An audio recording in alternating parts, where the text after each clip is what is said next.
सहस्त्र रूपों में, नमोस्तु अनंताय सहस्त्र मूर्तये सहस्त्र पादाक्ष शिरोरुबाहवे, नमोस्तु अनंताय। इसलिए हमारे यहां पहले प्रणाम है अनंत को, उस अच्युत को जो सर्वोच्च है।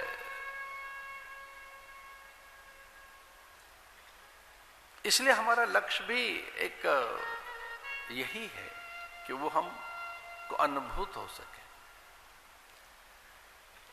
हम मनुष्यों का लक्ष्य यही है, सर्वोपरि लक्ष्य यही है कि हम सत्य को अनुभूत कर सकें, यथार्थ को उपलब्ध हो सकें, हम वास्तविकताओं को जान सकें। और जब तक वास्तविकताएं जान नहीं ली जाती तब तक दुख रहता है, भ्रम भय रहता है, अशांति क्लेश रहता है।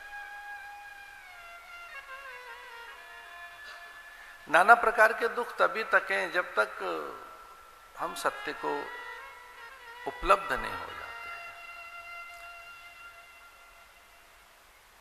बिना भगवान के अभाव बने ही रहते हैं। भगवान को उपलब्ध होकर अथवा उनके दर्शन कर अथवा उनके यथार्थ को जानकर जीव शांत हो जाता है। जीव पाव निज सहज स्वरूपा, फिर वो शांत हो जाता है। तदा दृष्टो स्वरूपेवस्थानम।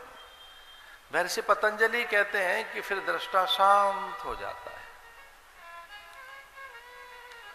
प्रशांत वाहिता संस्कारात्, फिर कोई संस्कार ऐसा नहीं रहता कि दुख रहे, भ्रम रहे, भय रहे।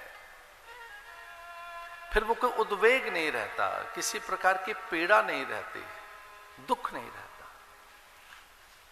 और चूंकि दुख है, शास्त्र कहते हैं आत्यांतिक दुख की निवृत्ति के लिए तो सारे प्रयत्न हैं। हमारे प्रयत्न किस लिए हैं? कि दुख न रहे। जन्म मृत्यु जरा व्याधि दुख दोषानुदर्शनम। जन्म और मृत्यु के बीच में दुख ही दुख तो है। जीव जब जन्म लेता है, बालक जब जन्म लेता है तो रोता है, इसका अर्थ कोई दुख है। जन्म देने वाली माता भी पीड़ित है प्रसव की पीड़ा में, इसका अर्थ है कोई दुख तो है जन्म देने में, जन्म लेने में। दुख दोषानुदर्शनम अनुदर्शनम। एक बार दर्शन तो करें, हम विचार तो करें कि जगत में दुख है। इसलिए इस दुख की निवृत्ति के लिए, सुख प्राप्ति के लिए, आनंद हमारा अनुभव बने,